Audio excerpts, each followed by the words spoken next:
right, welcome back everybody to the Now Morning Show. Remember, we are live on TTT on Talk City 91.1 FM and also on Facebook at TTT Live Online. So, remember earlier this year, Trinidad and Tobago competed at the Special Olympics and we won 57 medals. Yeah, 57 medals. The Special Olympians represented Trinidad and Tobago with pride and they really excelled and did a fantastic job. Now, the National Games, the 37th National Games, it returns on Saturday.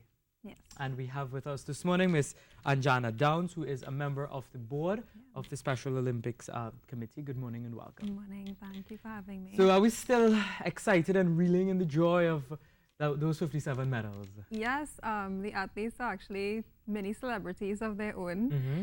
They are being invited to many events across the nation, that is both Trinidad and Tobago, and they're getting the recognition that they definitely deserve. And they've gotten their payment from the Ministry of Sport. The payment is being processed. The payments are being processed. So that is something they're probably very excited about. Yeah. So let's talk about the National Games. It's the 37th edition. Yes. What can we expect? Well, first of all, we're hoping that we see a lot more support this year, especially since more people know about it. The games are actually free. Everything takes place on Saturday. There are 8 disciplines that the athletes will be taking part in. The disciplines are spread across Port of Spain and environs. Most of the activities take place in the Hasely Crawford Stadium and the Jean Pierre Complex. So that's where volleyball will be taking place, basketball, football, athletics. We also have healthy athletes, which is a great aspect because the athletes get free checkups, medical checkups, which include eye tests, ear tests, all of those things. So that's definitely something that we're looking forward to. What are these 8 disciplines? The disciplines are athletics, basketball, bocce, equestrian, football, swimming, and powerlifting. Okay, so I know most of them. Equestrian is swimming. Equestrian is horseback riding. Horseback. So which one is swimming? Swimming is swimming. Oh, wait. Did you say swimming? Yeah. What was I listening to? Because I'm thinking equestrian, so horseback riding. Is that difficult? You know, I went and tried to ride horse once. You have to not show your fear because horses, They smell sense fear? fear. Yes, Really? they do, yeah. Ah. Which was my issue. So I chose a smaller horse. And what is bocce? Bocce is a ball game. It's sort of like bowling, but it's done on a grass terrain. Oh. And in terms of the age for people to come and try out, any restrictions on that? Usually for competitions, we go from age 8 and older. 8 and older? Yeah. Okay. And we train year-round. That happens at the schools, and then we have coaches who visit various centers and they do training with So the it is for athletes. anybody who wants to be part of the national team, they come and try out? Anybody? Once you have an intellectual disability, yes. Well, as long as you have a disability, because we're talking about Special Olympics. Yes.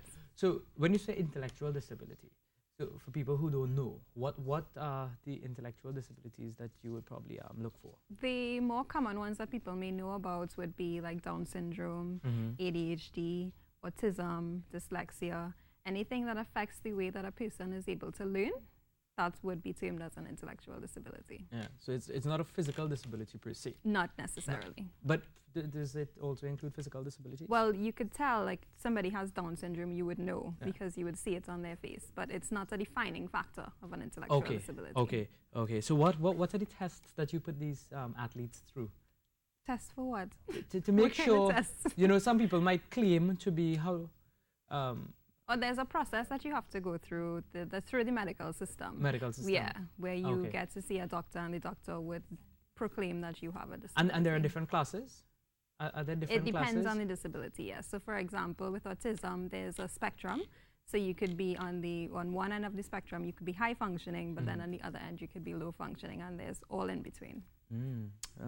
What does it turn out normally like in terms of athletes for a national game? For national games, we get hundreds of athletes to participate. We would like to match that with spectators this year as well. We do get some families to come out to support, but we want to see the stands more filled with support rather than the athletes themselves. But hopefully you get that support. It is this Saturday. This Saturday. Where and what time?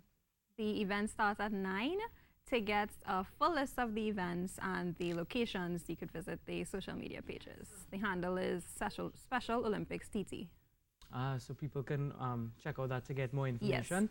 Yes. And Jana Downs, I'd like to say thank you very much for coming on this morning, sharing this information with us. We won 57 medals this year, and next year we're going for how many? More. There's no World Games next year, though. It's every 2 years. Every 2 years? Yeah. All right, well, great. Thank you very much, Anjana Downs. Will we be seeing you on Saturday? I'm working on Saturday, so I'll definitely try to have a crew come down there to make sure and see what's happening. We have a closing ceremony that starts at 5, so we go up until 8 p.m. All right, well, thank you very much. Anjana Downs, we take a break and come back.